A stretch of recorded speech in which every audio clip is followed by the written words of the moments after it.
Dear students, today we will discuss 9th chapter, Getting Ready for Wage Employment. Enumerate any 4 information of vacancies of job.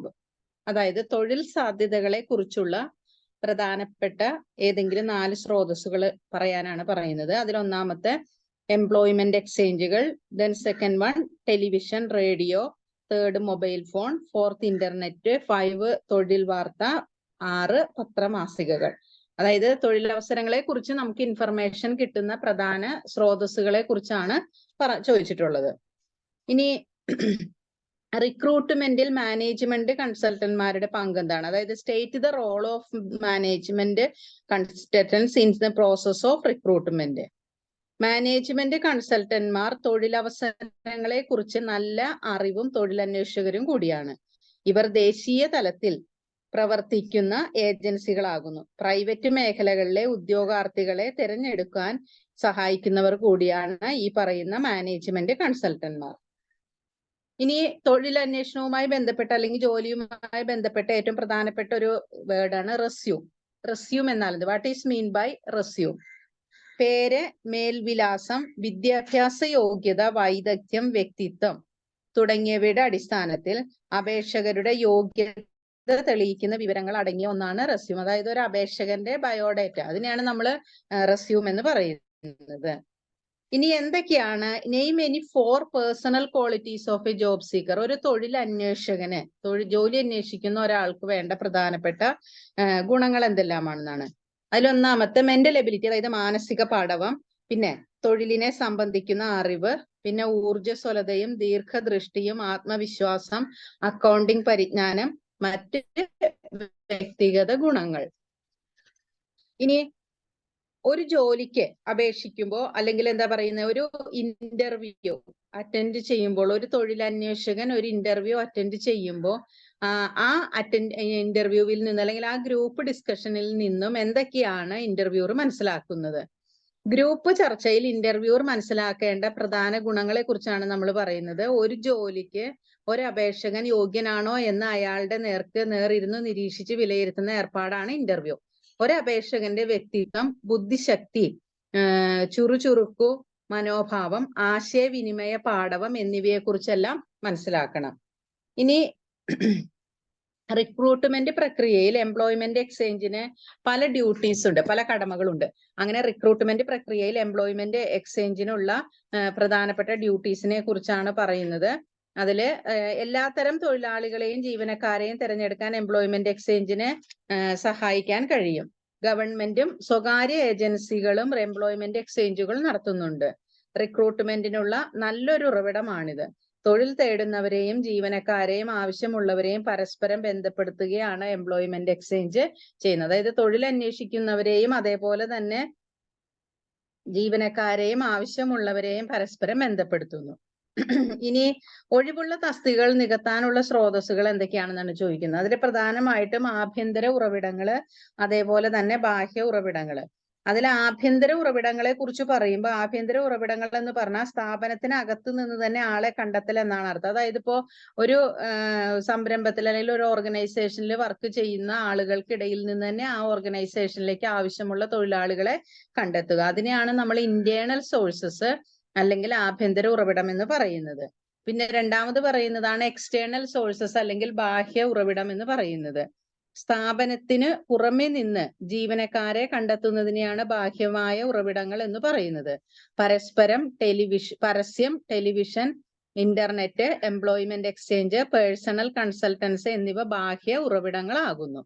അപ്പൊ സ്ഥാപനത്തിന് അകത്തു നിന്ന് തന്നെ തൊഴിലാളികളെ കണ്ടെത്തുന്നതിനെ ആന്തര ഉറവിടം അല്ലെങ്കിൽ ആഭ്യന്തര ഉറവിടം അല്ലെങ്കിൽ ഇന്റേണൽ സോഴ്സ് എന്ന് പറയും.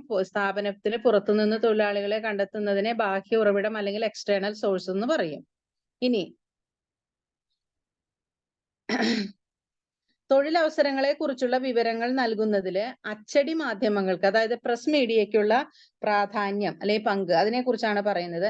അച്ചടി മാധ്യമങ്ങളിൽ പ്രധാന പങ്ക് വഹിക്കുന്ന ഒന്നാണ് പത്രം. ദേശീയ പത്രങ്ങളിലൂടെ വിവിധ കമ്പനികൾ, മറ്റു സ്ഥാപനങ്ങൾ എന്നിവർ അവർക്ക് ആവശ്യമുള്ള ജീവനക്കാരുടെ വിവരം പരസ്യം ചെയ്യുന്നു. റിക്രൂട്ട്മെന്റിനുള്ള നല്ലൊരു ഉറവിടമാണിത്. പ്രാദേശിക പത്രങ്ങൾ, ദേശീയ പത്രങ്ങൾ, ട്രേഡ് ജേർണലുകൾ, പ്രൊഫഷണൽ ജേർണലുകൾ എന്നിവയിലൂടെ പരസ്യം നൽകാം. ഇനി എങ്ങനെയാണ് എംപ്ലോയ്മെന്റ് എക്സ്ചേഞ്ചിൽ പേര് രജിസ്റ്റർ ചെയ്യാനുള്ള നടപടിക്രമങ്ങൾ, അല്ലെങ്കിൽ എന്തെല്ലാം പ്രൊസീജിയറിലൂടെയാണ് നമ്മൾ എംപ്ലോയ്മെന്റ് എക്സ്ചേഞ്ചിൽ പേര് രജിസ്റ്റർ ചെയ്യുന്നത്?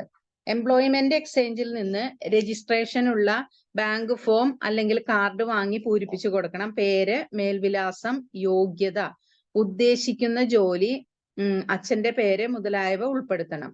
കാർഡിനൊപ്പം അത്യാവശ്യമായ തിരിച്ചറിയൽ രേഖകൾ നൽകണം. പൂരിപ്പിച്ച കാർഡും രേഖകളുമായി എംപ്ലോയ്മെന്റ് ഓഫീസറെ കാണുകയും അദ്ദേഹം അവയെല്ലാം പരിശോധിച്ച് നിയമാനുസൃതമാണെന്ന് മനസ്സിലായാൽ ഒറിജിനൽ രേഖകൾ തിരികെ തരികയും കോപ്പി ഓഫീസിൽ സൂക്ഷിക്കുകയും ചെയ്യും.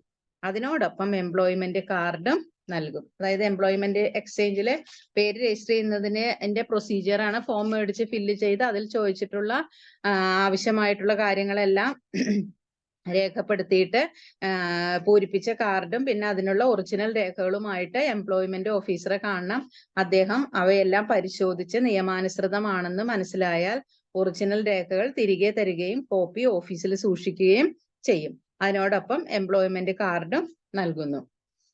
ഇനി നമ്മൾ നെക്സ്റ്റ് പറയാൻ പോകുന്നത് ഫണ്ടമെന്റൽസ് ഓഫ് മാനേജ്മെന്റിനെ കുറിച്ചാണ്. എന്താണ് മാനേജ്മെന്റ് എന്ന് പറഞ്ഞാൽ? അതായത് മാനേജ്മെന്റിന്റെ ഡെഫിനിഷൻ അത് വളരെ ഇമ്പോർട്ടന്റ് ആണ്.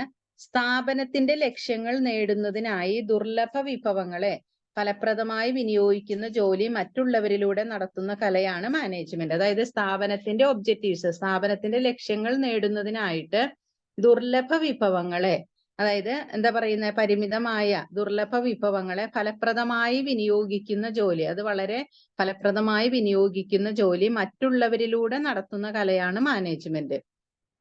പ്രഖ്യാപിത ലക്ഷ്യങ്ങൾ നേടുന്നതിനായി പ്ലാനിങ്, സംഘാടനം, ഡയറക്റ്റിംഗ്, നിയന്ത്രണം എന്നീ പ്രക്രിയകളിലൂടെ വിഭവങ്ങളെല്ലാം ഏകോപിപ്പിക്കുന്ന കലയാണ് മാനേജ്മെന്റ്. ഒരു മാനേജർ ചെയ്യുന്നത് എന്തെല്ലാമാണോ അതെല്ലാം അയാൾ തീരുമാനങ്ങൾ എടുക്കുന്നതിലൂടെയാണ് നടത്തുന്നത്. അതായത് സ്ഥാപനത്തിന്റെ ലക്ഷ്യങ്ങൾ നേടുന്നതിനായി ദുർലഭ വിഭവങ്ങളെ ഫലപ്രദമായി വിനിയോഗിക്കുന്ന ജോലി മറ്റുള്ളവരിലൂടെ നടത്തുന്ന കലയാണ് മാനേജ്മെന്റ്. പ്രഖ്യാപിത ലക്ഷ്യങ്ങൾ നേടുന്നതിനായി പ്ലാനിങ്, സംഘാടനം, ഡയറക്റ്റിംഗ്, നിയന്ത്രണം എന്നീ പ്രക്രിയകളിലൂടെ വിഭവങ്ങളെല്ലാം ഏകോപിപ്പിക്കുന്ന കലയാണ് മാനേജ്മെന്റ്.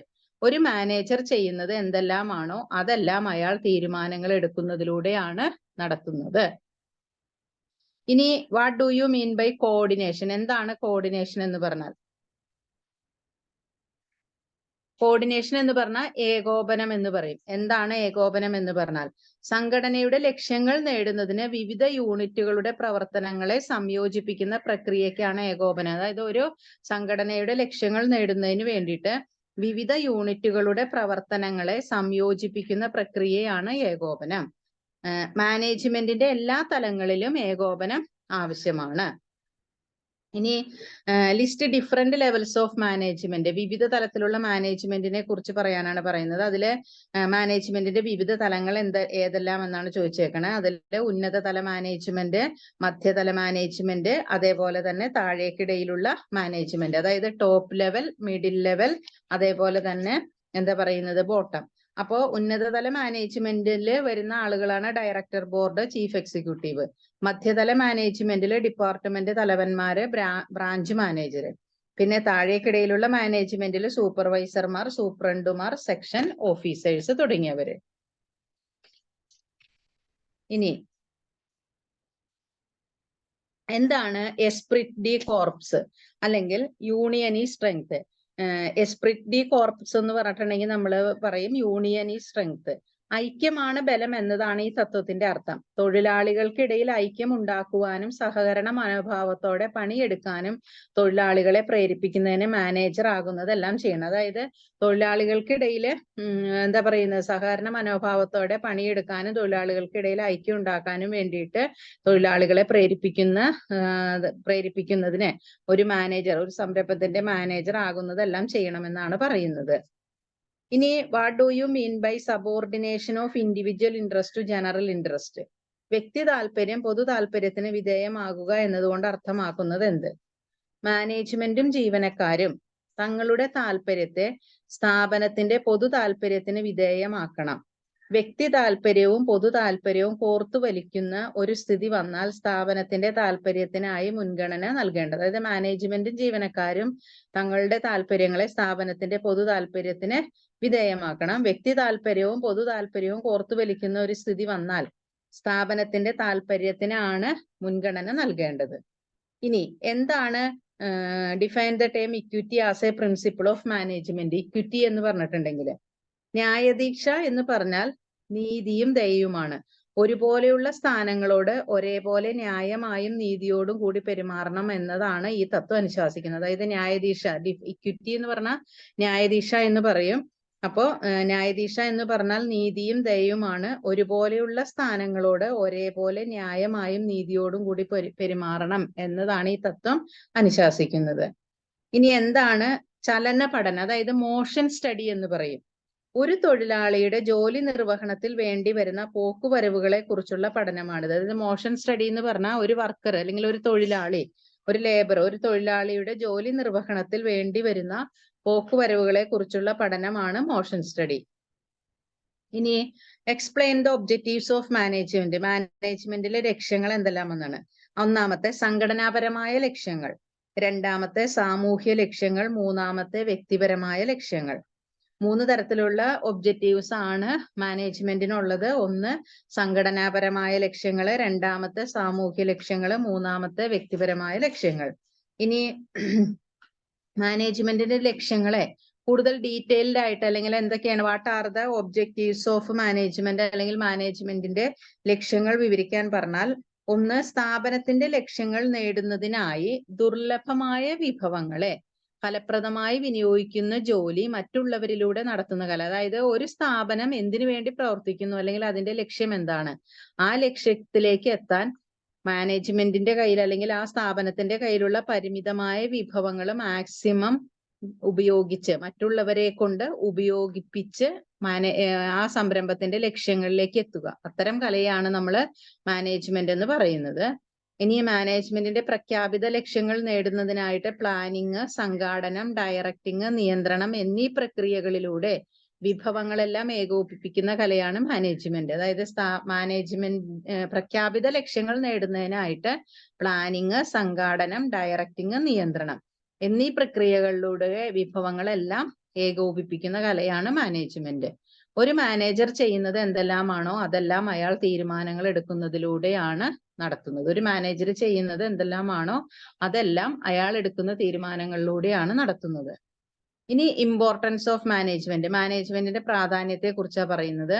അതിലൊന്നാമത്തെ ദുർലഭ വിഭവങ്ങൾ പരമാവധി പ്രയോജനകരമാക്കുക, ഗ്രൂപ്പ് ലക്ഷ്യങ്ങൾ കൈവരിക്കൽ, ഉൽപാദന ചെലവ് കുറയ്ക്കൽ, മാറ്റത്തിന്റെ വെല്ലുവിളികളെ നേരിടൽ, ദേശീയ വളർച്ചയിൽ സഹായിക്കൽ, ബിസിനസ്സിൽ സുസ്ഥിരത ഉറപ്പാക്കൽ.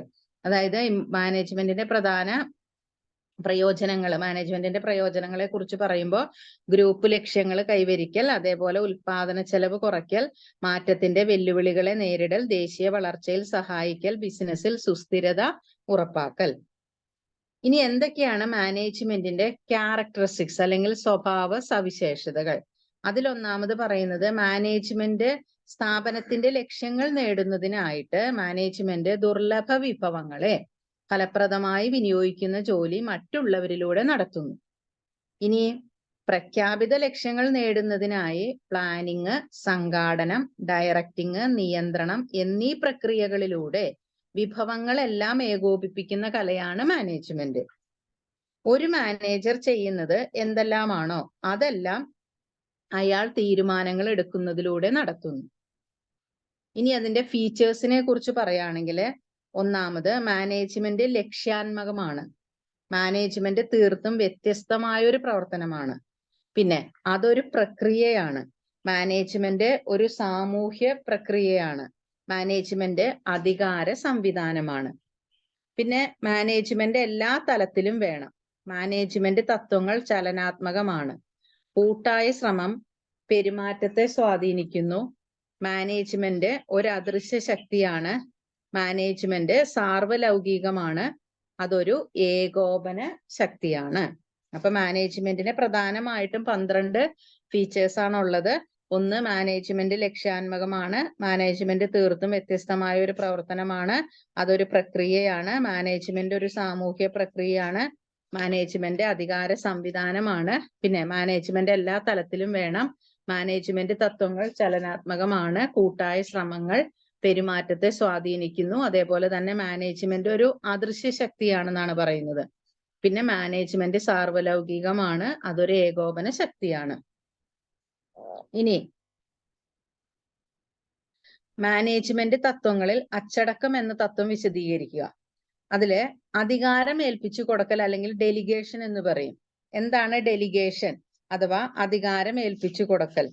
ഒരു വ്യക്തിക്ക് നിർവഹിക്കാവുന്ന ജോലിക്ക് ഒരു പരിധിയുണ്ട്. അതായത് ഒരാൾക്ക് ചെയ്യാൻ കഴിയുന്ന ജോലിക്ക് ഒരു പരിധിയുണ്ട്. നിശ്ചിത പരിധികൾക്കകത്ത് നിന്നുകൊണ്ട് പ്രവർത്തിക്കാൻ കീഴ് ജീവനക്കാർക്ക് നൽകുന്ന അധികാരത്തിന് അധികാരം ഏൽപ്പിക്കൽ എന്ന് പറയുന്നു. ഇതിന്റെ അവിഭാജ്യ ഘടകങ്ങളാവുന്നു അധികാരം, ഉത്തരവാദിത്തം, ചുമതല എന്നിവ. അധികാര ഡെലിഗേഷൻ എന്ന് പറഞ്ഞാൽ ഒരു വ്യക്തിക്ക് നിർവഹിക്കാവുന്ന ജോലിക്ക് ഒരു പരിധി ഉണ്ടെന്നാണ് പറയുന്നത്. നിശ്ചിത പരിധിക്കകത്ത് നിന്നുകൊണ്ട് പ്രവർത്തിക്കാൻ കീഴ് ജീവനക്കാർക്ക് നൽകുന്ന അധികാരത്തിന് അധികാരം ഏൽപ്പിക്കൽ എന്ന് പറയുന്നു. ഇതിന്റെ അവിഭാജ്യ ഘടകങ്ങളാവുന്നു അധികാരം, ഉത്തരവാദിത്തം, ചുമതല എന്നിവ. പിന്നെ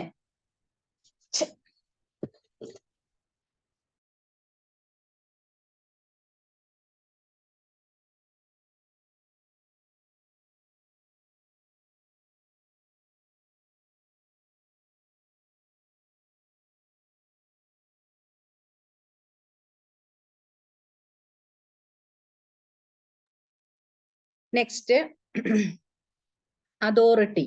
അതോറിറ്റി എന്ന് പറഞ്ഞിട്ടുണ്ടെങ്കിൽ അധികാരം എന്ന് പറയും. അതായത് കൽപ്പനകൾ നൽകാനുള്ള അവകാശവും അനുസരിപ്പിക്കാനുള്ള ശക്തിയുമാണ് അധികാരം. പിന്നെ ഉത്തരവാദിത്തം, റെസ്പോൺസിബിലിറ്റി. ഒരു ജോലി ഏൽപ്പിക്കപ്പെട്ട കീഴ് ജീവനക്കാരന് ആ ജോലി ചെയ്യാനുള്ള ബാധ്യതയാണ് ഉത്തരവാദിത്തം. റെസ്പോൺസിബിലിറ്റി എന്ന് പറഞ്ഞാൽ ഉത്തരവാദിത്തം. ഒരു ജോലി ഏൽപ്പിക്കപ്പെട്ട കീഴ് ജീവനക്കാരന് ആ ജോലി ചെയ്യാനുള്ള ബാധ്യതയാണ് ഉത്തരവാദിത്തം. പിന്നെ ചുമതല, അക്കൗണ്ടബിലിറ്റി. നിശ്ചിത നിർവഹണ നിലവാരം മുന്നിൽ വെച്ചുകൊണ്ട് ഉത്തരവാദിത്തങ്ങൾ നിറവേറ്റുകയും അധികാരം വിനിയോഗിക്കുകയും ചെയ്യാനുള്ള ബാധ്യതയാണ് ചുമതല. നിശ്ചിത നിർവഹണ നിലവാരം മുന്നിൽ വെച്ചുകൊണ്ട് ഉത്തരവാദിത്തങ്ങൾ നിറവേറ്റുകയും അധികാരം വിനിയോഗിക്കുകയും ചെയ്യാനുള്ള ബാധ്യതയാണ് ഉത്തരവാദിത്തം അല്ലെ ചുമതല എന്ന് പറയുന്നത്.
ഇനി നമ്മൾ പറയുന്നത് give reasons for management be treated as a profession.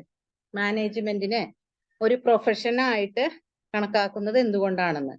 അതായത് പ്രൊഫഷൻ എന്ന് പറഞ്ഞാൽ സവിശേഷവും വിദഗ്ധ സ്വഭാവമുള്ളതുമായ വ്യക്തിഗത സേവനങ്ങൾ നൽകുന്ന തൊഴിലാണ് പ്രൊഫഷൻ എന്നതുകൊണ്ട് ഉദ്ദേശിക്കുന്നത്.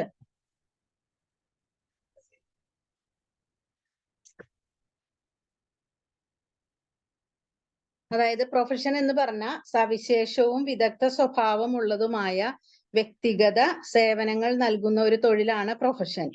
ഒരു പ്രൊഫഷന്റെ സവിശേഷതകൾ താഴെ കൊടുക്കുന്നു. ഭംഗിയായി നിർവചിക്കപ്പെട്ട വിജ്ഞാന ശേഖരം, അതേപോലെ തന്നെ ഔപചാരികമായ പരിശീലനം, നിയന്ത്രിതമായ പ്രവേശം, തൊഴിൽപരമായ സംഘടന, സാൻമാർഗികമായ പെരുമാറ്റ സംഹിത, സേവന പ്രേരണ. പ്രധാനമായിട്ടും പ്രൊഫഷന് വേണ്ട സവിശേഷതകളാണ്. ഒന്നാമതായിട്ട് നോളജ്, ഭംഗിയായി നിർവചിക്കപ്പെട്ട വിജ്ഞാന ശേഖരം, പിന്നെ ഔപചാരികമായ പരിശീലനം, പിന്നെ അതേപോലെ തന്നെ നിയന്ത്രിതമായ പ്രവേശം, തൊഴിൽപരമായ സംഘടന, സാൻമാർഗികമായ പെരുമാറ്റ സംഹിത, സേവന പ്രേരണ. എപ്പോഴും ഒരു പ്രൊഫഷൻ എന്ന് പറഞ്ഞിട്ടുണ്ടെങ്കിൽ സ്പെഷ്യൽ നോളജ്, പ്രത്യേകമായ അറിവും അതേപോലെ തന്നെ പരിശീലനവും ആവശ്യമായിട്ടുള്ള ഒന്നാണ് പ്രൊഫഷൻ എന്ന് പറയുന്നത്. അതിന് പ്രത്യേക പരിശീലനം ആവശ്യമുണ്ട്. അത് മാത്രമല്ല, അതിന് വേണ്ടിയിട്ട് പ്രത്യേകമായിട്ടുള്ള കോളേജുകളിൽ അല്ലെങ്കിൽ സർവകലാശാലകളിൽ പഠിക്കേണ്ടതായ ആവശ്യം വരുന്നു. അതേപോലെ എപ്പോഴും പ്രൊഫഷൻ എന്ന് പറഞ്ഞാൽ സേവനപരമായിട്ടുള്ളതാണ്, അതായത് സേവന പ്രേരണ, സർവീസ് മോട്ടീവ് ആണെന്നാണ് പറയുന്നത്. ഇപ്പോ ഡോക്ടേഴ്സ്, അതേപോലെ തന്നെ ലോയേഴ്സ്, എഞ്ചിനീയേഴ്സ്, ഇതെല്ലാം പ്രൊഫഷനിൽ പെടുന്ന ആളുകളാണ്. അപ്പൊ അങ്ങനെയുള്ള ജോലികളെയാണ് നമ്മൾ പ്രൊഫഷൻ എന്ന് പറയുന്നത്. പിന്നെ എന്താണ് സയന്റിഫിക് മാനേജ്മെന്റ് അഥവാ ശാസ്ത്രീയ മാനേജ്മെന്റ്? ശാസ്ത്രീയ മാനേജ്മെന്റ് എന്ന് പറഞ്ഞാൽ മാനേജ്മെന്റ് പ്രവർത്തനങ്ങളിൽ ശാസ്ത്രം പ്രയോഗിക്കുന്നതിനാണ് ശാസ്ത്രീയ മാനേജ്മെന്റ് എന്ന് പറയുന്നത്. തൊഴിലാളികൾ എന്തു ചെയ്യണമെന്നാണ് നിങ്ങൾ ആഗ്രഹിക്കുന്നതെന്ന് നിങ്ങൾ കൃത്യമായി മനസ്സിലാക്കുകയും അത് ഏറ്റവും നന്നായി, ഏറ്റവും ചെലവ് കുറഞ്ഞ രീതിയിൽ അവർ ചെയ്യുന്നുണ്ടെന്ന് ഉറപ്പുവരുത്തുകയും ചെയ്യുക എന്നതാണ് ശാസ്ത്രീയ മാനേജ്മെന്റ്. അതായത് ശാസ്ത്രീയ മാനേജ്മെന്റ് എന്ന് പറഞ്ഞിട്ടുണ്ടെങ്കിൽ മാനേജ്മെന്റ് പ്രവർത്തനങ്ങളിൽ ശാസ്ത്രം പ്രയോഗിക്കുന്നതിനാണ് ശാസ്ത്രീയ മാനേജ്മെന്റ് എന്ന് പറയുന്നത്. തൊഴിലാളികൾ എന്തു ചെയ്യണമെന്നാണ് നിങ്ങൾ ആഗ്രഹിക്കുന്നതെന്ന് നിങ്ങൾ കൃത്യമായി മനസ്സിലാക്കുകയും അത് ഏറ്റവും നന്നായി, ഏറ്റവും ചെലവ് കുറഞ്ഞ രീതിയിൽ അവർ ചെയ്യുന്നുണ്ടെന്ന് ഉറപ്പുവരുത്തുകയും ചെയ്യുക എന്നതാണ് ശാസ്ത്രീയ മാനേജ്മെന്റ്. ഇനി ശാസ്ത്രീയ മാനേജ്മെന്റിന്റെ തത്വങ്ങൾ: സ്വേച്ഛാപരമായ രീതി മാറ്റുക, തൊഴിലാളികളെ ശാസ്ത്രീയമായി തെരഞ്ഞെടുത്ത് പരിശീലിപ്പിക്കുക, തൊഴിലാളികളും മാനേജ്മെന്റും തമ്മിലുള്ള സഹകരണം, പിന്നെ പരമാവധി ഉൽപാദനം, ഉത്തരവാദിത്തം തുല്യമായി പങ്കിടൽ. പിന്നെ മാനേജ്മെന്റ് തത്വങ്ങളുടെ പ്രാധാന്യം: ദുർലഭ വിഭവങ്ങൾ പരമാവധി പ്രയോജനകരമാക്കുക, ഗ്രൂപ്പ് ലക്ഷ്യങ്ങൾ കൈവരിക്കുക, ഉൽപാദന ചെലവ് കുറയ്ക്കുക, മാറ്റത്തിന്റെ വെല്ലുവിളികളെ നേരിടൽ, അതേപോലെ തന്നെ ദേശീയ വളർച്ചയിൽ സഹായിക്കൽ, ബിസിനസ്സിൽ സുസ്ഥിരത ഉറപ്പാക്കൽ. ഇനി മാനേജ്മെന്റ് തത്വങ്ങളെ കുറിച്ച് പറയുകയാണെങ്കിൽ മാനേജ്മെന്റ് തത്വങ്ങൾ മൗലിക തത്വങ്ങളുടെ വിളംബരമാണ്. തീരുമാനങ്ങൾ എടുക്കുന്നതിനും പ്രവർത്തിക്കുന്നതിനും അത് മാനേജർമാർക്ക് മാർഗനിർദ്ദേശം നൽകുന്നു. മാനേജ്മെന്റ് പ്രയോഗത്തിൽ വരുന്നതിനുള്ള മാർഗരേഖയാണ് പ്രിൻസിപ്പിൾസ് അഥവാ തത്വങ്ങൾ എന്ന് പറഞ്ഞിട്ടുണ്ടെങ്കിൽ. അതായത് മാനേജ്മെന്റ് തത്വങ്ങൾ എന്ന് പറഞ്ഞാല് മൗലിക തത്വങ്ങളുടെ വിളംബരമാണ്. തീരുമാനങ്ങൾ എടുക്കുന്നതിനും പ്രവർത്തിക്കുന്നതിനും അത് മാനേജർമാർക്ക് മാർഗനിർദ്ദേശം നൽകുന്നു. മാനേജ്മെന്റ് പ്രയോഗത്തിൽ വരുന്നതിനുള്ള മാർഗരേഖയാണ് തത്വങ്ങൾ. പിന്നെ explain management as A discipline and as A group. മാനേജ്മെന്റിന്റെ ഒരു അച്ചടക്കം എന്ന നിലയിലും ഒരു സംഘടന എന്ന നിലയിലും അർത്ഥം വ്യക്തമാക്കുക. അനുസരണം, അധികാരികളോടുള്ള ബഹുമാനം, സ്ഥാപിത നിയമങ്ങളുടെ പാലനം എന്നിവയെല്ലാം ചേർന്നതാണ് അച്ചടക്കം എന്ന് പറയുന്നത്. ഒരു സ്ഥാപനം സുഗമമായി നടത്തിക്കൊണ്ടു പോവണമെങ്കിൽ അച്ചടക്കം ഒരു മുൻ ഉപാധിയാണ്. തൊഴിലാളികൾ മാത്രം അച്ചടക്കം പാലിച്ചാൽ പോരാ, മാനേജ്മെന്റിൽ ഉൾപ്പെട്ടവർക്കും അച്ചടക്കം വേണം. നല്ല മേൽനോട്ടം, വ്യക്തമായ നിയമങ്ങൾ, ശിക്ഷിക്കാനും രക്ഷിക്കാനുമുള്ള സംവിധാനം എന്നിവയുണ്ടെങ്കിൽ അച്ചടക്കം പാലിക്കാൻ കഴിയുമെന്ന് ഫയോൾ പറയുന്നു. അതായത് പ്രധാനമായിട്ടും ഡിസിപ്ലിൻ, അതായത് മാനേജ്മെന്റ് ആസ് എ ഡിസിപ്ലിൻ എന്നതുകൊണ്ട് ഉദ്ദേശിക്കുന്നത് അനുസരണം, അധികാരികളോടുള്ള ബഹുമാനം, സ്ഥാപിത നിയമങ്ങളുടെ പാലനം, ഇതെല്ലാം ചേർന്നതാണ് അച്ചടക്കം. ഒരു സ്ഥാപനം സുഗമമായി നടത്തിക്കൊണ്ട് പോവണമെങ്കിൽ അച്ചടക്കം ഒരു മുൻ ഉപാധിയാണ്. തൊഴിലാളികൾ മാത്രം അച്ചടക്കം പാലിച്ചാൽ പോരാ, മാനേജ്മെന്റിൽ ഉൾപ്പെട്ടവർക്കും അച്ചടക്കം വേണം. നല്ല മേൽനോട്ടം, വ്യക്തമായ നിയമങ്ങള്, ശിക്ഷിക്കാനും രക്ഷിക്കാനുമുള്ള സംവിധാനം എന്നിവയുണ്ടെങ്കിൽ അച്ചടക്കം പാലിക്കാൻ കഴിയുമെന്നാണ് ഫയോൾ പറയുന്നത്. ഇനി കോർഡിനേഷന്റെ പ്രാധാന്യം അല്ലെങ്കിൽ ഏകോപനത്തിന്റെ ലക്ഷ്യങ്ങൾ എന്തൊക്കെയാണെന്നാണ് പറയുന്നത്. ആധുനിക ബിസിനസ് സ്ഥാപനങ്ങൾ വലിപ്പമേറിയവയാണ്. ഭീമമായ തുക മൂലധന നിക്ഷേപമായി വേണ്ടിവരും. ധാരാളം യന്ത്രങ്ങൾ ഉണ്ടാകും. ഒട്ടേറെ പേർ ചേർന്ന് പണിക്ക് നിയമിക്കപ്പെടും. ഇത് നിയന്ത്രണ സങ്കീർണമാക്കുന്നു. നാനാതരം ഉൽപ്പന്നങ്ങളും സേവനങ്ങളും ഉൽപ്പാദിപ്പിക്കുകയും വിതരണം നടത്തുകയും ചെയ്യുന്ന പല യൂണിറ്റുകളും ഉണ്ടാവും. ഇവയുടെ പ്രവർത്തനങ്ങളെ ഏകോപിപ്പിക്കാൻ കാര്യക്ഷമമായ ഒരു കൺട്രോൾ സംവിധാനം ആവശ്യമാണ്. അതായത് കോർഡിനേഷൻ എന്ന് പറഞ്ഞാല് ഭീമമായ തുക മുടക്കി പ്രവർത്തിക്കുന്ന വലിയ വലിയ സംരംഭങ്ങള് അതിലൊട്ടേറെ യന്ത്രങ്ങൾ ഉണ്ടാകും, അതേപോലെ തന്നെ ഒരുപാട് തൊഴിലാളികൾ ഉണ്ടാകും. ഇവരെയെല്ലാം ഏകോപിപ്പിച്ച് അവരുടെ സേവനങ്ങളെല്ലാം ഏകോപിപ്പിച്ച് ഉൽപാദനം വിതരണം നടത്തുന്ന പല യൂണിറ്റുകളും ഉണ്ടാവും. അപ്പൊ ഇതിനെയെല്ലാം കാര്യക്ഷമമായ രീതിയിൽ ഏകോപിപ്പിച്ച് പ്രവർത്തിപ്പിക്കുന്നതിനെയാണ് നമ്മൾ കോർഡിനേഷൻ എന്നതുകൊണ്ട് ഉദ്ദേശിക്കുന്നത്. ഇനി what are the importance of management? മാനേജ്മെന്റിന്റെ പ്രാധാന്യത്തെ കുറിച്ചാണ് പറയുന്നത്. ദുർലഭ വിഭവങ്ങൾ പരമാവധി, അതായത് സ്കേഴ്സ് റിസോഴ്സസ്, ദൗർലഭ്യമുള്ള വിഭവങ്ങള് മാക്സിമം യൂട്ടിലൈസ് ചെയ്യുക അല്ലെങ്കിൽ പരമാവധി പ്രയോജനകരമാക്കുക. പിന്നെ ഗ്രൂപ്പ് ലക്ഷ്യങ്ങൾ കൈവരിക്കുക, ഉൽപാദന ചെലവ് കുറയ്ക്കുക, അതേപോലെ മാറ്റത്തിന്റെ വെല്ലുവിളികളെ നേരിടുക, ദേശീയ വളർച്ചയിൽ സഹായിക്കൽ, ബിസിനസ്സിൽ സുസ്ഥിരത ഉറപ്പാക്കൽ. ഇനി കോർഡിനേഷൻ അല്ലെങ്കിൽ മാനേജ്മെന്റിന്റെ ഒരു ഭാഗം എന്ന നിലയ്ക്ക് ഏകോപനത്തെ കുറിച്ച് വിശദീകരിക്കാൻ, അതായത് കോർഡിനേഷൻ എന്ന് പറഞ്ഞാൽ it is A part of management. എന്താണത്? ആധുനിക ബിസിനസ് സ്ഥാപനങ്ങൾ വലിപ്പമേറിയവയാണ്. ഭീമമായ തുക മൂലധന നിക്ഷേപമായി വേണ്ടിവരും. ധാരാളം യന്ത്രങ്ങൾ ഉണ്ടാകും. ഒട്ടേറെ പേർ പണിക്ക് നിയമിക്കപ്പെടും. ഇത് നിയന്ത്രണം സങ്കീർണമാക്കുന്നു. നാനാതരം ഉൽപ്പന്നങ്ങളും സേവനങ്ങളും ഉൽപ്പാദിപ്പിക്കുകയും വിതരണം നടത്തുകയും ചെയ്യുന്ന പല യൂണിറ്റുകളും ഉണ്ടാവും. ഇവയുടെ പ്രവർത്തനങ്ങളെ ഏകോപിപ്പിക്കാൻ കാര്യക്ഷമമായൊരു കൺട്രോൾ സംവിധാനം ആവശ്യമാണ്.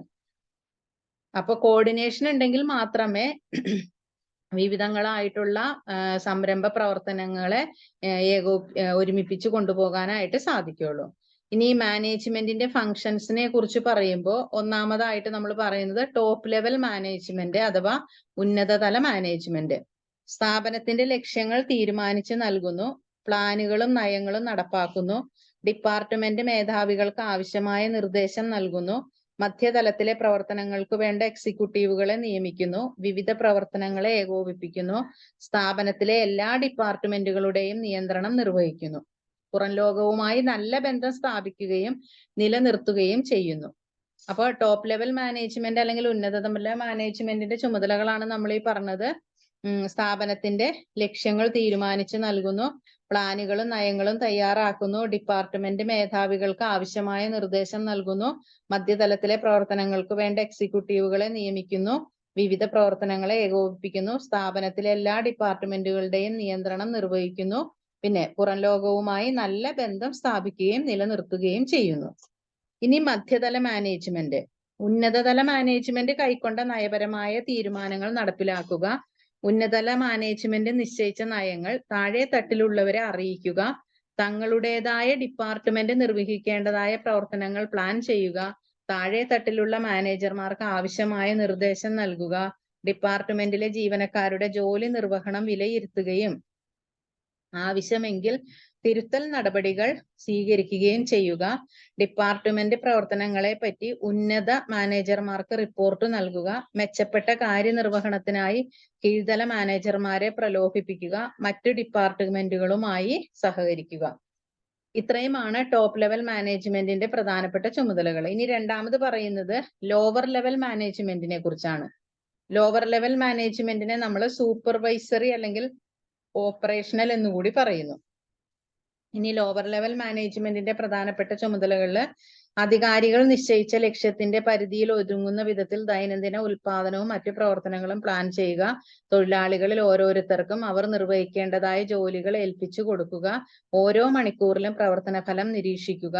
മേലധികാരികൾക്ക് ദൈനംദിന പ്രവർത്തന റിപ്പോർട്ട് നൽകുക. എവിടെയെങ്കിലും ഏതെങ്കിലും പാളിച്ചകൾ കണ്ടാൽ ആവശ്യമായ തിരുത്തൽ നടപടികൾ സ്വീകരിക്കുക. ഉൽപാദന ജോലിയിൽ ഏർപ്പെട്ടിരിക്കുന്ന തൊഴിലാളികളുമായി വ്യക്തിപരമായ അടുത്ത ബന്ധം പുലർത്തുക.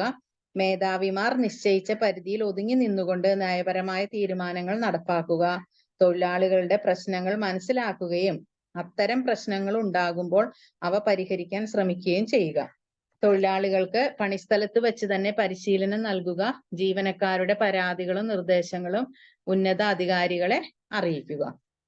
സൂപ്പർവൈസറി അല്ലെങ്കിൽ കീഴ്തല മാനേജ്മെന്റിന്റെ ചുമതലകളാണ് പറഞ്ഞത്. ഒന്നാമതായിട്ട് പറയുന്നത് അധികാരികൾ നിശ്ചയിച്ച ലക്ഷ്യത്തിന്റെ പരിധിയിൽ ഒതുങ്ങുന്ന വിധത്തിൽ ദൈനംദിന ഉൽപാദനവും മറ്റു പ്രവർത്തനങ്ങളും പ്ലാൻ ചെയ്യുക. പിന്നെ തൊഴിലാളികളിൽ ഓരോരുത്തർക്കും അവർ നിർവഹിക്കേണ്ടതായ ജോലികൾ ഏൽപ്പിച്ചു കൊടുക്കുക. ഓരോ മണിക്കൂറിലും പ്രവർത്തന ഫലം നിരീക്ഷിക്കുക. മേലധികാരികൾക്ക് ദൈനംദിന പ്രവർത്തന റിപ്പോർട്ട്, അതായത് ദിവസേനയുള്ള പ്രവർത്തന റിപ്പോർട്ട് നൽകുക. എവിടെയെങ്കിലും എന്തെങ്കിലും പാളിച്ചകൾ കണ്ടാൽ ആവശ്യമായ തിരുത്തൽ നടപടികൾ സ്വീകരിക്കുക. ഉൽപാദന ജോലിയിൽ ഏർപ്പെട്ടിരിക്കുന്ന തൊഴിലാളികളുമായി വ്യക്തിപരമായ അടുത്ത ബന്ധം പുലർത്തുക. മേധാവിമാർ നിശ്ചയിച്ച പരിധിയിൽ ഒതുങ്ങി നിന്നുകൊണ്ട് നയപരമായ തീരുമാനങ്ങൾ നടപ്പാക്കുക. തൊഴിലാളികളുടെ പ്രശ്നങ്ങൾ മനസ്സിലാക്കുകയും അത്തരം പ്രശ്നങ്ങൾ ഉണ്ടാകുമ്പോൾ അവ പരിഹരിക്കാൻ ശ്രമിക്കുകയും ചെയ്യുക. തൊഴിലാളികൾക്ക് പണിസ്ഥലത്ത് വെച്ച് തന്നെ പരിശീലനം നൽകുക. ജീവനക്കാരുടെ പരാതികളും നിർദ്ദേശങ്ങളും ഉന്നത അധികാരികളെ അറിയിക്കുക. ഇനി state the 14 principles of management given by Henri Fayol. Henri ഫയോളിന്റെ 14 തത്വങ്ങൾ, അത് ഏറ്റവും ഇമ്പോർട്ടന്റ് ആയിട്ടുള്ളതാണ്. ഹെൻറി ഫയോൾ മാനേജ്മെന്റുമായി ബന്ധപ്പെട്ട് രൂപീകരിച്ചിട്ടുള്ള 14 തത്വങ്ങൾ.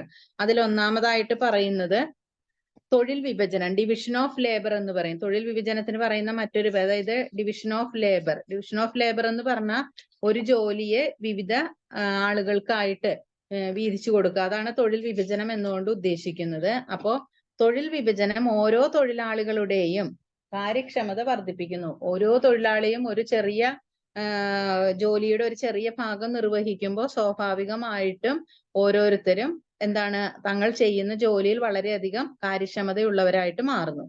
പിന്നെ അത് സ്ഥാപനത്തിന്റെ ഒന്നാകെയുള്ള കാര്യക്ഷമതയും വർദ്ധിപ്പിക്കുന്നു. പിന്നെ അധികാരവും ഉത്തരവാദിത്വവും. കൽപ്പനകൾ നൽകാനുള്ള അവകാശവും അനുസരിപ്പിക്കാനുള്ള ശക്തിയുമാണ് അധികാരം. പിന്നെ മൂന്നാമത്തെ അച്ചടക്കം, അനുസരണം, അധികാരികളോടുള്ള ബഹുമാനം, സ്ഥാപിത നിയമങ്ങളുടെ പാലനം എന്നിവയെല്ലാം ചേർന്നതാണ് അച്ചടക്കം എന്ന് പറയുന്നത്. ഒരു സ്ഥാപനം സുഗമമായി നടത്തിക്കൊണ്ടു പോകണമെങ്കിൽ അച്ചടക്കം ഒരു പ്രധാന ഉപാധിയാണ്. തൊഴിലാളികൾ മാത്രം അച്ചടക്കം പാലിച്ചാൽ പോരാ, മാനേജ്മെന്റിൽ ഉൾപ്പെട്ടവർക്കും അച്ചടക്കം വേണം. നല്ല മേൽനോട്ടം, വ്യക്തമായ നിയമങ്ങൾ, ശിക്ഷിക്കാനും രക്ഷിക്കാനുമുള്ള സംവിധാനം എന്നിവയുണ്ടെങ്കിൽ അച്ചടക്കം പാലിക്കാൻ കഴിയും. ഇനി നാലാമത്തെ പോയിന്റ് ആണ് യൂണിറ്റി ഓഫ് കമാൻഡ്. ഒരു കീഴ് ജീവനക്കാരന് ഒരു മേധാവിയിൽ നിന്ന് മാത്രമേ കൽപ്പനകൾ ലഭിക്കാവൂ എന്ന് ഈ തത്വത്തിൽ പറയുന്നു. ഒന്നിലേറെ മേധാവികൾ ഉണ്ടായാൽ പരസ്പര വിരുദ്ധമായ കൽപ്പനകൾ ഉണ്ടായെന്ന് വരും. ആരുടെ കൽപ്പന അനുസരിക്കണമെന്ന് അറിയാതെ തൊഴിലാളികൾ ആശയക്കുഴപ്പത്തിലാകും. ഇങ്ങനെ വന്നാൽ അച്ചടക്കം ദുർബലമാവുന്നു. അടുത്തതാണ് യൂണിറ്റി ഓഫ് ഡയറക്ഷൻ. ഒരേ ലക്ഷ്യത്തോടു കൂടിയ പ്രവർത്തനങ്ങൾക്ക് ഒരു പ്ലാനും ഒരു തലവനും ഉണ്ടാകണം എന്നതാണ് യൂണിറ്റി ഓഫ് ഡയറക്ഷൻ എന്നതിനർത്ഥം.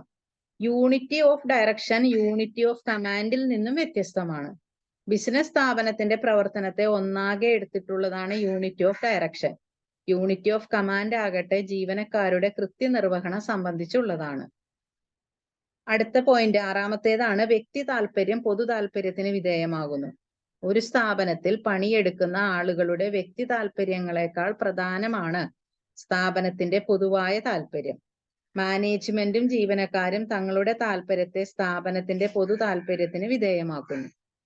പിന്നെ ജീവനക്കാർക്കുള്ള പ്രതിഫലം. ജീവനക്കാർക്കുള്ള പ്രതിഫലം നീതിക്കും ന്യായത്തിനും നിരക്കുന്നതാകണമെന്ന് ഫയോൾ പറയുന്നു.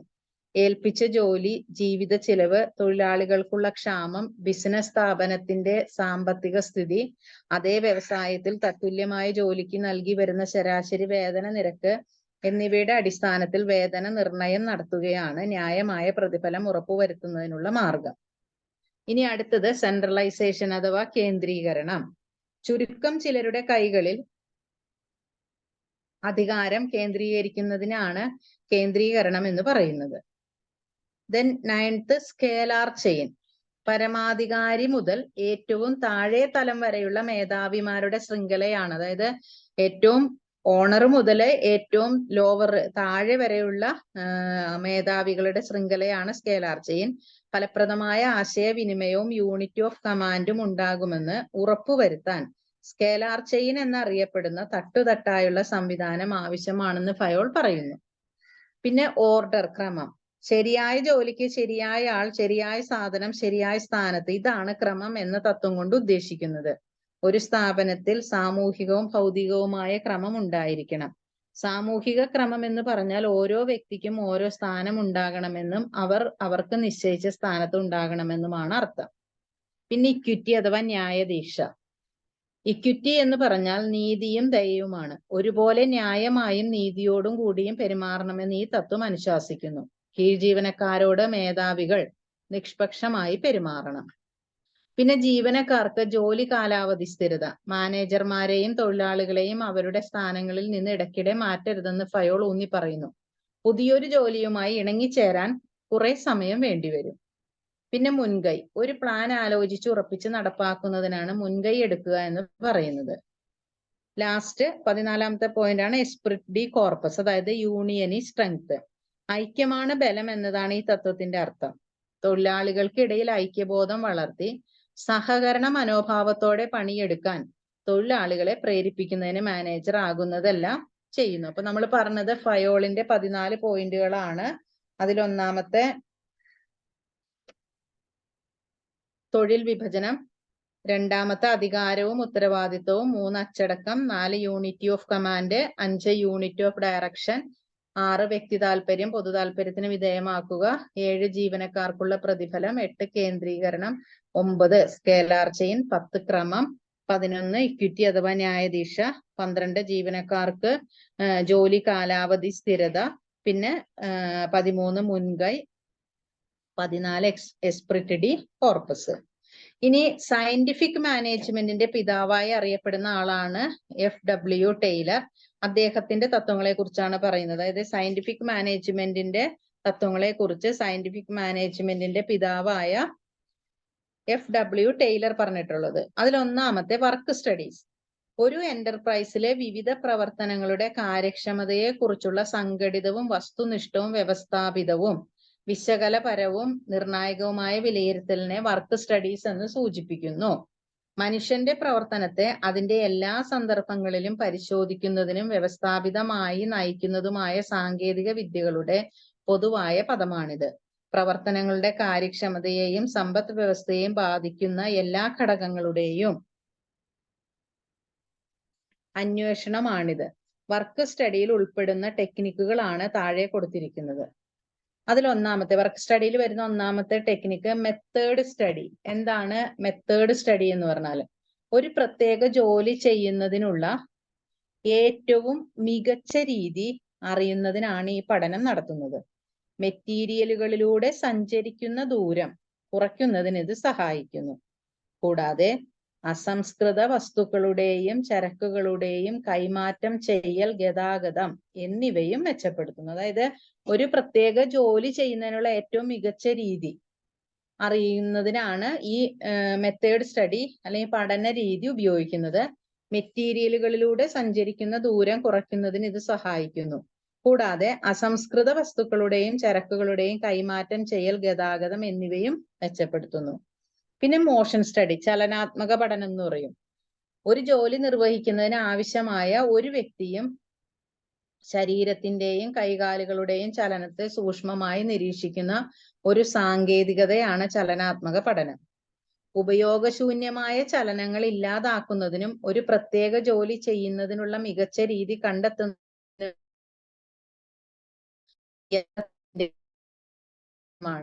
ഇതിലൂടെ ഒരു ജോലിയുടെ ചില സംയോജിപ്പിക്കുവാനും ആവശ്യമുള്ള താളം നേടുന്നതിന് അവയുടെ ക്രമം മാറ്റാൻ കഴിയുമോ എന്നറിയാൻ സാധിക്കുന്നു. ഇനി അടുത്തത് time study of work measurement, സമയ പഠനം അല്ലെങ്കിൽ തൊഴിലിന്റെ അളവ്. ന്യായമായ കഴിവുകളും ഒരു ജോലിയുടെ ഓരോ ഘട്ടങ്ങളും നിർവഹിക്കാൻ കഴിവുള്ള ജോലിക്കാരന് ആവശ്യമായ സമയം നിരീക്ഷിക്കുന്നതിനും റെക്കോർഡ് ചെയ്യുന്നതിനുമുള്ള സാങ്കേതികതയാണ് സമയ പഠനം. സമയ പഠനത്തിലൂടെ ഒരു മനുഷ്യന്റെ ജോലിയുടെ ഓരോ ഘട്ടത്തിലും ആവശ്യമായ കൃത്യമായ സമയം നിർണ്ണയിക്കപ്പെടുന്നു. ഒരു പ്രത്യേക ജോലി ചെയ്യാൻ ആവശ്യമായ സ്റ്റാൻഡേർഡ് സമയം പരിഹരിക്കാൻ ഇത് സഹായിക്കുന്നു. അതായത് ടൈം സ്റ്റഡി ഓഫ് മെഷർമെന്റ് എന്ന് പറഞ്ഞാൽ ന്യായമായ കഴിവുകളും ഒരു ജോലിയുടെ ഓരോ ഘട്ടങ്ങളും നിർവഹിക്കാൻ കഴിവുള്ള ജോലിക്കാരന് ആവശ്യമായ സമയം നിരീക്ഷിക്കുന്നതിനും റെക്കോർഡ് ചെയ്യുന്നതിനുമുള്ള സാങ്കേതികതയാണ് സമയപഠനം. സമയപഠനത്തിലൂടെ ഒരു മനുഷ്യന്റെ ജോലിയുടെ ഓരോ ഘട്ടത്തിലും ആവശ്യമായ കൃത്യമായ സമയം നിർണ്ണയിക്കപ്പെടുന്നു. ഒരു പ്രത്യേക ജോലി ചെയ്യാൻ ആവശ്യമായ സ്റ്റാൻഡേർഡ് സമയം പരിഹരിക്കാൻ ഇത് സഹായിക്കുന്നു. പിന്നത്തേതാണ് ഫാറ്റിഗു സ്റ്റഡി അഥവാ ക്ഷീണ പഠനം എന്ന് പറയും. ശാരീരികമോ മാനസികമോ ആയ ക്ഷീണം തൊഴിലാളികളുടെ ആരോഗ്യത്തെയും കാര്യക്ഷമതയെയും പ്രതികൂലമായി ബാധിക്കുന്നു. തൊഴിലാളികളിൽ ക്ഷീണം കുറയ്ക്കാൻ ക്ഷീണ പഠനം സഹായിക്കുന്നു. വിശ്രമമില്ലാതെ ദീർഘനേരം ജോലി സമയം ആവർത്തിച്ചുള്ള പ്രവർത്തനങ്ങൾ, അമിതമായ സ്പെഷ്യലൈസേഷൻ, മോശം ജോലി സാഹചര്യങ്ങൾ എന്നിവയാണ് തളർച്ചയ്ക്ക് കാരണം. തൊഴിലാളികളുടെ പ്രവർത്തനക്ഷമത നിലനിർത്തുക എന്നതാണ് തളർച്ചാ പഠനത്തിന്റെ ലക്ഷ്യം. പിന്നെ വരുന്നതാണ് സ്റ്റാൻഡേർഡൈസേഷൻ. ഉപകരണങ്ങളുടെയും സംയോജിത ഉപകരണങ്ങളുടെയും സ്റ്റാൻഡേർഡൈസേഷൻ, കോസ്റ്റ് സിസ്റ്റം, മറ്റു നിരവധി ഇനങ്ങൾ എന്നിവ ടൈലർ വാദിച്ചു. തൊഴിലാളികൾക്ക് നിലവാരമുള്ള തൊഴിൽ അന്തരീക്ഷവും ഉൽപാദന രീതികളും നൽകാൻ ശ്രമിക്കണം. വസ്തുക്കളുടെ കേടുപാടുകൾ, പാഴാക്കൽ എന്നിവ കുറയ്ക്കുന്നതിനും സ്റ്റാൻഡേർഡൈസേഷൻ സഹായിക്കും.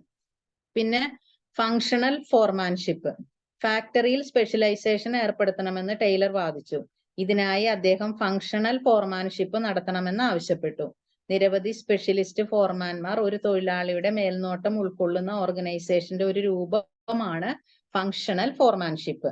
ഫങ്ഷണൽ ഫോർമാൻഷിപ്പ് ഉപയോഗിച്ച് തൊഴിലാളികളുടെ ഗുണനിലവാരം ഉയർത്തുക എന്നതാണ് ലക്ഷ്യം. പ്രവർത്തനപരമായ എല്ലാ കാര്യങ്ങളുടെയും മേൽനോട്ടം വഹിക്കാൻ ഒരൊറ്റ ഫോർമാൻ മതിയാകില്ലെന്ന് ടൈലർ വിശ്വസിച്ചു. Then last, differential piece rate plan. വളരെ കാര്യക്ഷമമായ തൊഴിലാളികളെ ആകർഷിക്കാൻ ടൈലർ ഈ പദ്ധതി നിർദ്ദേശിച്ചു. ഈ പ്ലാൻ അനുസരിച്ച് 2 തരം വർക്ക് റേറ്റുകളുണ്ട്.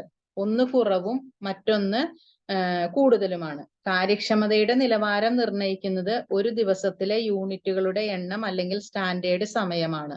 സ്റ്റാൻഡേർഡ് സമയത്തിനുള്ളിൽ സ്റ്റാൻഡേർഡ് ഉൽപ്പന്നത്തെ കൂടുതൽ ഉൽപ്പാദിപ്പിക്കുന്ന തൊഴിലാളികൾക്ക് കൂടുതൽ തുക നൽകുന്നു. നെക്സ്റ്റ് നമ്മൾ പറയുന്നത് പ്ലാനിങ് ആൻഡ് ഓർഗനൈസിങ്. എന്താണ് പ്ലാനിങ്? ആസൂത്രണം എന്ന് പറഞ്ഞാൽ എന്താണ്? പ്ലാനിങ് ആൻഡ് ഓർഗനൈസിങ്ങിനെ കുറിച്ചാണ് നമ്മൾ പറയുന്നത്. അതിലൊന്നാമത്തെ പ്ലാനിങ്ങിന്റെ ലിമിറ്റേഷൻസ്, അല്ലെങ്കിൽ ആദ്യം എന്താണ് പ്ലാനിങ്, അതേപോലെ തന്നെ എന്താണ് ഓർഗനൈസിങ് എന്നതുകൊണ്ട് ഉദ്ദേശിക്കുന്നത്.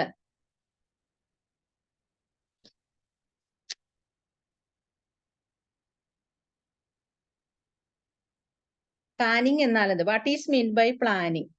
എന്തു ചെയ്യണം, എപ്പോൾ ചെയ്യണം, ആരു ചെയ്യണം, എങ്ങനെ ചെയ്യണം എന്നീ കാര്യങ്ങൾ മുൻകൂട്ടി തീരുമാനിക്കുന്നതിനാണ് പ്ലാനിങ് എന്ന് പറയുന്നത്. അതായത് എന്തു ചെയ്യണം, എപ്പോൾ ചെയ്യണം, ആര് ചെയ്യണം, എങ്ങനെ ചെയ്യണം എന്നീ കാര്യങ്ങൾ മുൻകൂട്ടി തീരുമാനിക്കുന്നതിനാണ് നമ്മൾ പ്ലാനിങ് എന്ന് പറയുന്നത്. പ്ലാൻ ചെയ്യുക എന്നാൽ ദീർഘദർശനം നടത്തി ഭാവിക്കുള്ള കർമ്മരംഗം തയ്യാറാക്കുക. അതായത് മുൻകൂട്ടി കണ്ടുകൊണ്ട് ഫ്യൂച്ചറിലേക്ക് വേണ്ടിയിട്ടുള്ള പ്രവർത്തനങ്ങൾ തയ്യാറാക്കുക എന്നാണ് അർത്ഥം. തീരുമാനങ്ങൾ എടുക്കുന്നതോടെ പ്ലാനിംഗ് ഘട്ടം അവസാനിക്കുന്നു. ഇനി അതിന്റെ കൃത്യമായ ഡെഫിനിഷനെ കുറിച്ച് പറയുകയാണെങ്കിൽ, എന്താണ് ചെയ്യേണ്ടതെന്ന് മുൻകൂട്ടി തീരുമാനിക്കലാണ് പ്ലാനിംഗ്. പല ബദലുകൾ ഉള്ളതിൽ നിന്ന് ലക്ഷ്യങ്ങൾ, നയങ്ങൾ, നടപടിക്രമങ്ങൾ, പരിപാടികൾ എന്നിവ തിരഞ്ഞെടുക്കലിനെയാണ് നമ്മൾ പ്ലാനിംഗ് എന്ന് പറയുന്നത്. ഇനി പറയുന്നത് പ്ലാനിങ്ങിന്റെ പ്രക്രിയ, അതിന്റെ സ്റ്റെപ്പുകളെ കുറിച്ചാണ് പറയുന്നത്. അതിലൊന്നാമത് സെറ്റിംഗ് ദ ഒബ്ജക്റ്റീവ്സ്. പ്ലാനിങ് തയ്യാറാക്കുമ്പോൾ, പ്ലാൻ ചെയ്യുമ്പോൾ നമ്മൾ ആദ്യം ലക്ഷ്യങ്ങൾ ക്രമീകരിക്കണം. ആസൂത്രണ പ്രക്രിയയിലെ പ്രാഥമിക ഘട്ടമാണിത്. ഇവിടെ ഒരു സ്ഥാപനത്തിന്റെ ലക്ഷ്യം വ്യക്തമാക്കുന്നു. അതായത് ഒരു ഓർഗനൈസേഷൻ നേടാൻ ആഗ്രഹിക്കുന്നത് ആസൂത്രണ പ്രക്രിയ ആരംഭിക്കുന്നത് ലക്ഷ്യങ്ങളുടെ ക്രമീകരണത്തോടെയാണ്. ലക്ഷ്യങ്ങൾ നിർദ്ദിഷ്ടവും യൂണിറ്റുകളുടെ അടിസ്ഥാനത്തിൽ അളക്കാവുന്നതുമാണ്. ഇനി രണ്ടാമത്തേതാണ് ആസൂത്രണ പരിസരം വികസിപ്പിക്കൽ. ഡെവലപ്പിംഗ് പ്ലാനിംഗ് പ്രിമൈസസ് എന്ന് പറയും. ആസൂത്രണം അടിസ്ഥാനപരമായി ഭാവിയിൽ ശ്രദ്ധ കേന്ദ്രീകരിച്ചിരിക്കുന്നു. കൂടാതെ നയരൂപീകരണത്തെ ബാധിക്കുന്ന ചില സംഭവങ്ങളുമുണ്ട്. അത്തരം സംഭവങ്ങൾ ബാഹ്യ സ്വഭാവം ഉള്ളതാണ്. അവഗണിക്കുകയാണെങ്കിൽ ആസൂത്രണത്തെ പ്രതികൂലമായി ബാധിക്കുന്നു. ഫലപ്രദമായ ആസൂത്രണത്തിന് അവരുടെ ധാരണയും ന്യായമായ വിലയിരുത്തലും ആവശ്യമാണ്. അത്തരം സംഭവങ്ങൾ ഏതൊക്കെ പദ്ധതികളുടെ അടിസ്ഥാനത്തിലാണ് അവ ആസൂത്രണ പരിസരം എന്നറിയപ്പെടുന്നു. അടുത്തത് ഇതര പ്രവർത്തന മാർഗങ്ങളെ തിരിച്ചറിയുന്നു. ലക്ഷ്യങ്ങൾ സജ്ജീകരിച്ചു കഴിഞ്ഞാൽ അനുമാനങ്ങൾ നടത്തുന്നു.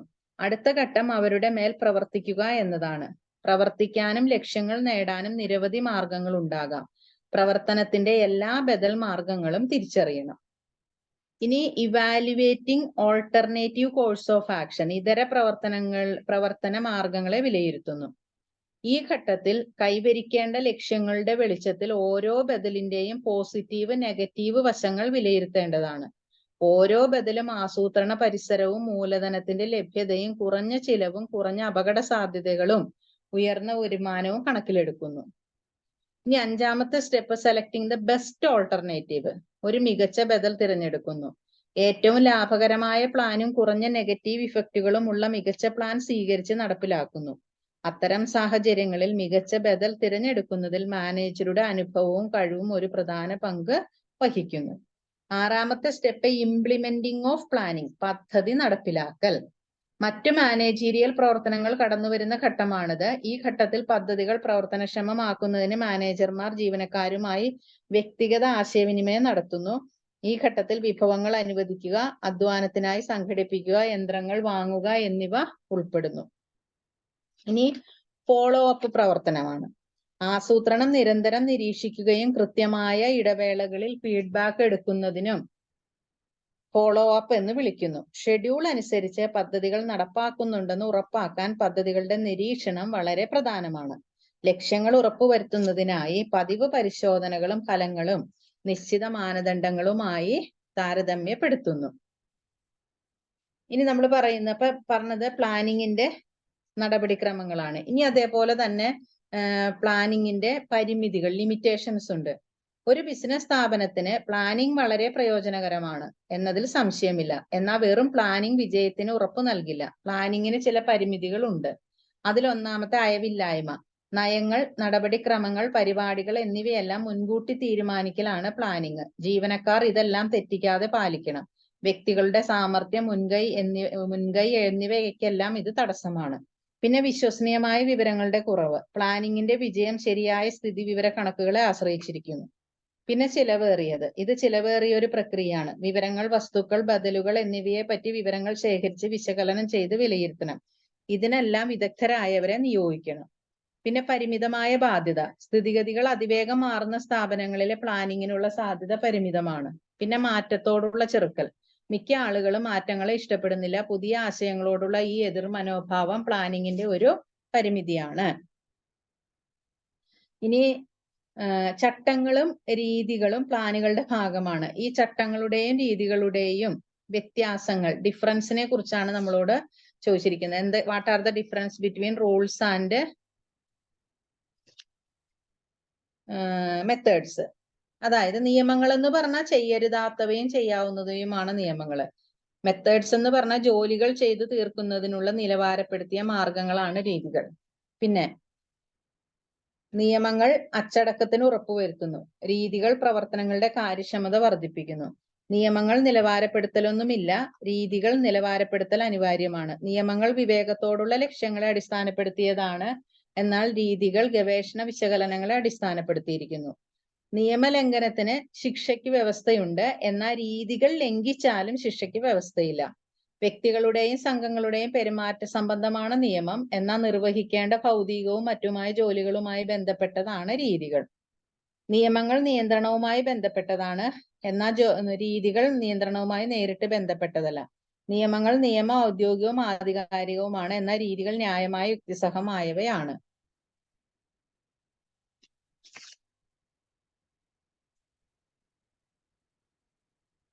ഇനി എന്താണ് സംഘാടനം? What is organising?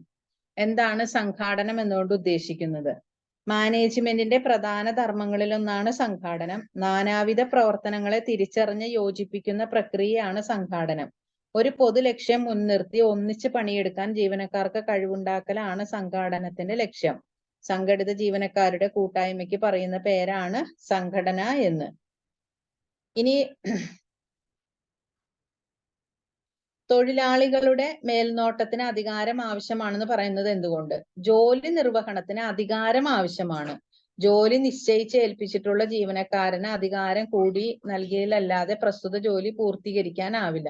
ഉദാഹരണം, റെയിൽവേ സ്റ്റേഷനിൽ നിന്നും അതിഥിയെ ഗസ്റ്റ് ഹൗസിൽ എത്തിക്കാൻ ചുമതല ഏൽപ്പിച്ചിട്ടുള്ള ഉദ്യോഗസ്ഥന് ഓഫീസ് വാഹനം ഉപയോഗിക്കാനുള്ള അധികാരം കൂടി നൽകണം. അതായത് ജോലി നൽകുമ്പോൾ അതിനോടൊപ്പം തന്നെ അധികാരവും കൂടി നൽകണമെന്നാണ് പറയുന്നത്. ഇനി പ്ലാനിങ്ങിന്റെ പ്രധാനപ്പെട്ട സവിശേഷത അല്ലെങ്കിൽ ഫീച്ചേഴ്സിനെ കുറിച്ച് പറയുമ്പോൾ അതിലൊന്നാമത്തേത് ലക്ഷ്യോന്മുഖം. പ്ലാനിങ്ങിന്റെ പ്രാഥമ്യം. മാനേജ്മെന്റിന്റെ ഒന്നാമത്തെ ധർമ്മമാണ് പ്ലാനിങ്. മറ്റു മാനേജ്മെന്റ് ധർമ്മങ്ങൾക്കെല്ലാം ആധാരമായിരിക്കുന്നതും പ്ലാനിങ് ആണ്. പിന്നെ സർവസ്പർശി. ഭാവി അനിശ്ചിതമാകയാൽ ഭാവിയിലെ സ്ഥിതിഗതികൾ വിചാരിച്ചതുപോലെ വരില്ല. അതിനാൽ ഭാവിയിൽ ഉണ്ടാകാവുന്ന മാറ്റങ്ങൾ ഉൾക്കൊള്ളാവുന്ന വിധത്തിൽ പദ്ധതികൾ അയവുള്ളതായിരിക്കണം. പിന്നെ അനസ്യൂത പ്രക്രിയ. തിരഞ്ഞെടുക്കുന്ന പ്രക്രിയയാണ് പ്ലാനിങ്. ഇനി ഡീസെൻട്രലൈസേഷൻ അഥവാ അധികാര വികേന്ദ്രീകരണം എന്ന് പറയും. കേന്ദ്ര സ്ഥാനത്ത് മാത്രം കൈകാര്യം ചെയ്യേണ്ടതായുള്ള അധികാരം ഒഴികെയുള്ള അധികാരങ്ങൾ ഏറ്റവും താഴെയുള്ള തലങ്ങളിലേക്ക് കൈമാറുന്നതിനുള്ള ചിട്ടയോട് കൂടിയ ശ്രമമാണ് വികേന്ദ്രീകരണം. അതായത് കേന്ദ്ര സ്ഥാനത്ത് മാത്രം കൈകാര്യം ചെയ്യേണ്ടതായുള്ള അധികാരം ഒഴികെയുള്ള അധികാരങ്ങൾ ഏറ്റവും താഴെയുള്ള തലങ്ങളിലേക്ക് കൈമാറുന്നതിനുള്ള ചിട്ടയോട് കൂടിയ ശ്രമത്തെയാണ് നമ്മൾ വികേന്ദ്രീകരണം എന്നുകൊണ്ട് ഉദ്ദേശിക്കുന്നത്.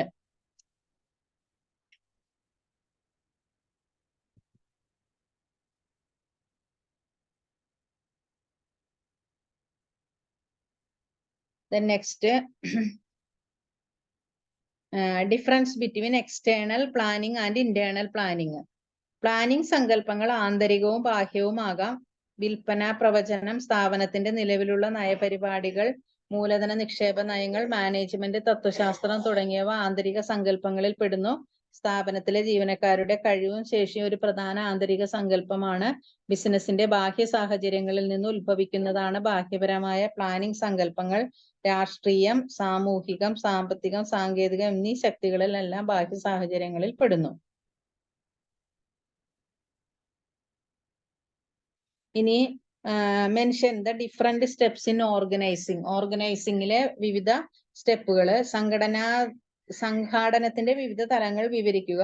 ജോലികൾ തിരിച്ചറിയലും വിഭജിക്കലും, ഡിപ്പാർട്ട്മെന്റലൈസേഷൻ, ചുമതലകൾ ഏൽപ്പിക്കൽ, റിപ്പോർട്ടിംഗ്, ബന്ധങ്ങൾ സ്ഥാപിക്കൽ. അതായത് ജോലികൾ തിരിച്ചറിയലും വിഭജിക്കലും, ഡിപ്പാർട്ട്മെന്റലൈസേഷൻ, ചുമതലകൾ ഏൽപ്പിക്കൽ, പിന്നെ ബന്ധങ്ങൾ സ്ഥാപിക്കൽ.